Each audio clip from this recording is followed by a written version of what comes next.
Sponsored by 666bet.com. This is Coogan Cassius Rifle TV in association with Macklin's Gym Mother and 666bet. We're at the final press conference for COLDWELL and BELLEW here in Liverpool. With me I've got trainer to Tony BELLEW. This is Dave Caldwell. How are we doing? Alright. Did you hear the conversation between the two of them up on the stage? Yeah, a bit. What was they saying? How's it going? You alright? What you have for lunch? How's your weight? I think I might have got it. I'm not sure yet. I'll have to have a listen. I think I heard what car do you drive or something like that as well. Is it? Yeah. Just small talk basically. Small talk, yeah. You're right. Right, well, that's the talking done. Obviously we've got the weigh-in tomorrow, but assessment of the press conference today, David? Yeah, pretty much standard press conference really between two people that don't like each other.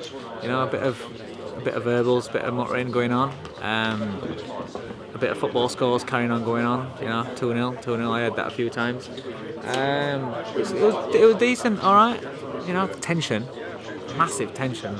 Every time these two get together, you can feel tension in the atmosphere, you know, and you just kind of like, it's one of those where you think it could kick off at any minute, because 1 minute it seems quite laid back and the next minute, you know, you see it, and you just see, they just hate each other at the end of the day.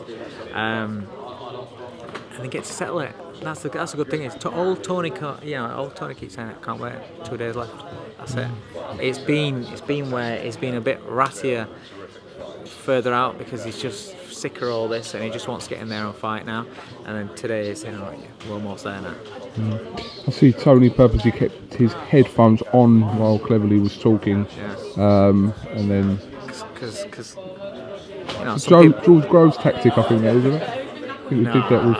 Is it really? Oh, did he not do that? Did Groves do that? I know Groves had the Rubik's Cube, didn't he? He was preoccupied with the Rubik's Cube. All it is although, you know, a lot of people are bored of Tony, Tony's bored of COLDWELL and he's bored with what he has to say. So, you know, he's put his headphones on and just wait until somebody's speaking to him. You know, he was not being rude because he wasn't being spoken to.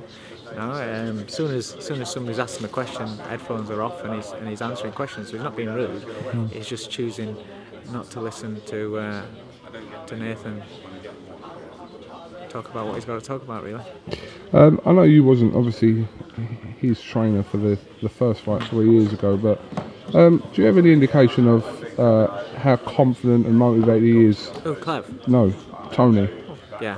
Going into this fight compared to that 3 years ago. Yeah, I would say a lot more confident, a lot more motivated. Don't forget he was a untested young kid. You know, alright, he wasn't young in age, but fights-wise, I think he had about 16 fights, something like that.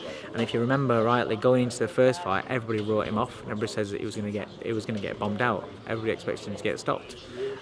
So the performance that he put up at light heavyweight, knowing the background to it and being inexperienced and everything, that kind of made him think, wow, you know, done a good job. He was disappointed that he got beat, but as far as everybody else is concerned, I think that fight, everyone gave him a lot of credit and said, oh, wow, he can fight. You know, this time round he knows. He's a lot more experienced. He's had a lot more tougher fights as such. You know, he's had meaningful fights. And he's now at a weight where I can't stress enough, he's at a weight where he's comfortable and he's healthy. People, you know, still saying that it's the exact same fight. No matter what happens in this fight, whether it goes 12 rounds or 1 round, it's not the same fight. You've got a man that's not killing himself to make weight. Any fighter out there knows what it's like when you're killing yourself to make weight. Anybody does. You know, 30 pounds is a big difference. So just in the sheer weight of the man, it's a different fight. How do you see the opening of this fight going? Can you see it being a little bit cagey at the start, or can you see this getting into a brawl early on? I actually think,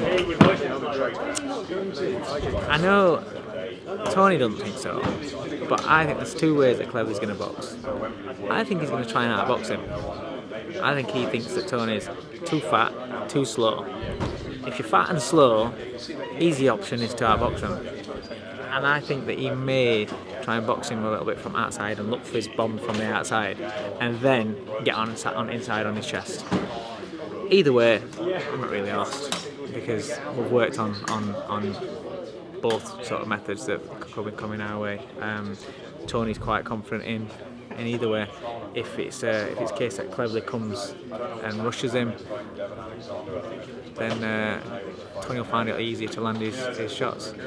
If he has to go after him, we've been working on that. You know, we've had some good sparring. You know, we've had some good, clever sparring as well. You know, a spar with Eddie Chambers is a very, very thoughtful sparring session because he's got every trick in the book. You know, and he doesn't fight like Cleverly. If he chooses to box, then I'm not being funny. Cleverly's not going to be a better boxer than Chambers. If Tony makes a mistake with Chambers, Chambers finds him and finds, you know, he sees the mistakes coming before anybody makes them. You know, he's a great counterpuncher. So we've worked on stuff like that. But then we've had people like Simmons and other fighters coming at him and putting pressure on him full stop and non-stop work rate. You know, so we've covered most angles, to be honest, and I can honestly say I'm happy in our training. I couldn't have asked for any more from him. All right. Well, listen, the weigh-in tomorrow. Obviously, have to see what kind of fun and games at the weigh-in, and then. Listen, whatever happens, happens. You know, what people have got to remember is, I think he thinks he's having a meltdown, Tony. He's not having a meltdown. This is what he is. If I had a big row, because I'm really laid back, I had a big row or a big kick-off, then for the rest of the day I'd be thinking about it. Fucking hell, I can't believe that happened. Then tomorrow I'd be like, can you believe what happened yesterday? So then I'd be draining myself. But with him, something like that, something goes off where you have a row, you have a bit of a confrontation. It happens, he drops back down and he's back to normal again. You know, so it doesn't really affect him. It doesn't take anything out of him. So I'm not worried about whatever happens, happens. He's not losing the plot. It's not under his skin. The minute he walks away, he's back to normal Tony Bellew. You know, and it's not. You know, some people think that we're being arrogant, being cocky. It's not. If you think that you're going to beat somebody, you say it and you believe in it and you act like you're going to be like that. So he's not, he's not being cocky. He's worked hard to be in this position that we are today, 2 days from fight. So he deserves, and he's got every right to feel confident in winning the fight. And myself as a trainer, I'm not being cocky.